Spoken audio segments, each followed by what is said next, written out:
No, it was good. I mean, he regrouped, and I told him, and he came in, he after, it's like I could have got him or whatever, and I'm thinking, you know what, I had somebody up in the first inning for you, and you went into the seventh inning. That was pretty good. So he regrouped, and it was kind of that was big. I mean, he gave us a chance. He held the game there for after the first inning for 6 innings, and gave us a chance to come back, and we couldn't get a big hit. We got hit some balls good. They didn't go our way, and play tomorrow. And this leaves you in a maybe even better position than expected. We're good. Yeah, we're in a good spot. We're in a good spot. I like the guy that we're going to pitch. The bullpen, everybody can pitch. Everybody's available tomorrow, and we'll see what we do. Go ahead, Chris. Excuse me. Tough not getting the big hit, obviously, the second inning there when they loaded the bases with nobody out. Just not being able to capitalize there. Yeah, no, I mean it was like he loaded the bases and then kind of elevated his game there. I mean, yeah, obviously you'd like to get at least one out of that, and we couldn't. But there was a couple other times too. We had runners on, and Austin just missed a homer. Ozuna's ball, made a great play. That's over a little, it's to the right a little bit. It's a homer. I mean, it's just I don't know. You gotta do it, but Go ahead, Maria Torres. What have you thought of Kenley's performance the last couple of nights? I mean, he's good. He's got us out. Does he look better to you than he did I previously? haven't seen it. It's the first time I've seen him all year. And we'll go to you, Hannah. Hey, Brian, you mentioned having someone up for Max in that first inning. Yeah. Did you see something from him change to give you the confidence to stick with him, or was it just he got out of that inning? Yeah, I know. He got out of the inning, and I mean, obviously, we said going in, when Max needed to stretch the game for us. He needed to pitch. He might give up runs, but like I said, that's a lot of those conversations are good in the morning, and then when the game starts, I mean, you're not going to just let somebody hang themselves, and it was a little fluffy in the first inning. Then he regrouped after he got out of that inning after the runs, and settled in and got us to the seventh inning, which good for him. He ended up throwing a career high. What was working so well sort of the rest of the game for him that Well, gave you the confidence to not just stick with him in that first inning, but let him get so deep yeah, into the game? no, it's good, and that career high isn't a lot of pitches. I said it's, and I just talked to him, and I was like, I'm blown away that's your career high. 140 ought to be a career high, not 107 or 8.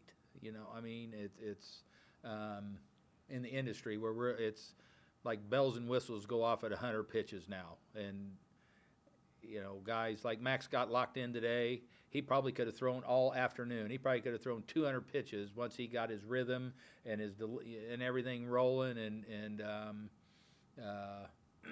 But he got, I don't know. He regrouped after the first inning, got locked in, started hitting. Everything was crisper. The velocity picked up. The breaking ball was tighter. It was really good. Go ahead, Jeff.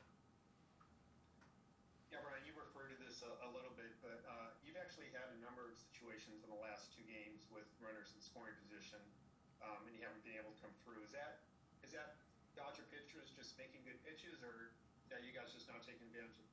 Well, both. I mean, it's. I think it goes hand in hand. You got to give credit where credit's due, and they got really good pitchers over there. They bring guys out of the bullpen. When you're bringing guys out of the bullpen with 100-mile-an-hour sinkers, that's kind of hard to get a hold of, and they got experienced guys, and just it's baseball. It's just what happens. Sometimes you get on rolls, and you get in those situations, and guys are finding holes, they're getting big hits, and sometimes they aren't. I don't think just because it's the postseason that automatically it happens. This is baseball. We're playing a baseball game, and it's just one of those things that the other night we kind of handed the baton off and kept it going, and mounted some runs, and tonight we couldn't. But it's in the second inning when we got loaded the bases, that kid elevated his game. I mean, that stuff went up a click. So it's you got to take your hat off. And then one more thing, in the sixth inning,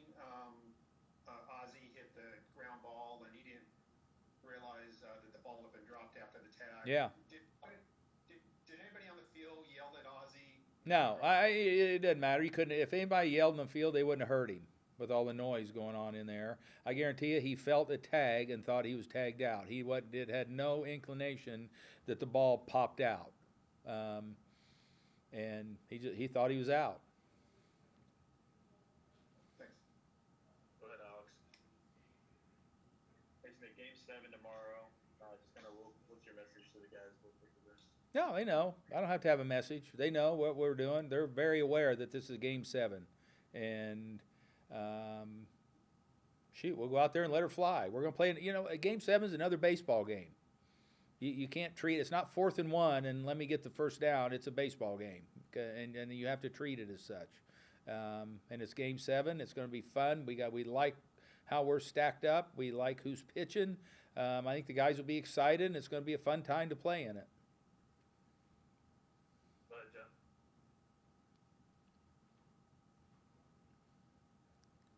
Jeff Passan, sorry, go ahead. Best Game 7 that you've been a part of? I'm sorry? What's the best Game 7? Best Game 7? I don't know. I haven't had one yet. Hopefully tomorrow is. Go to you, Mark.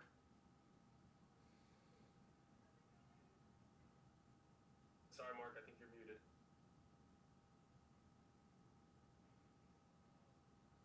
Bo, you're still. You Okay. said a couple times you like the guy you have pitching tomorrow. I mean, you've talked about Ian's composure. How do you think he'll be able to handle the pressure of a Game 7?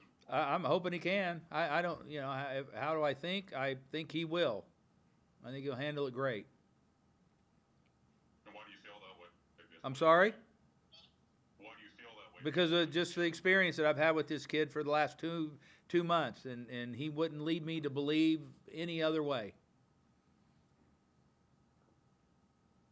Okay, with that, we'll wrap it up. Thanks, Nick. Okay, thanks.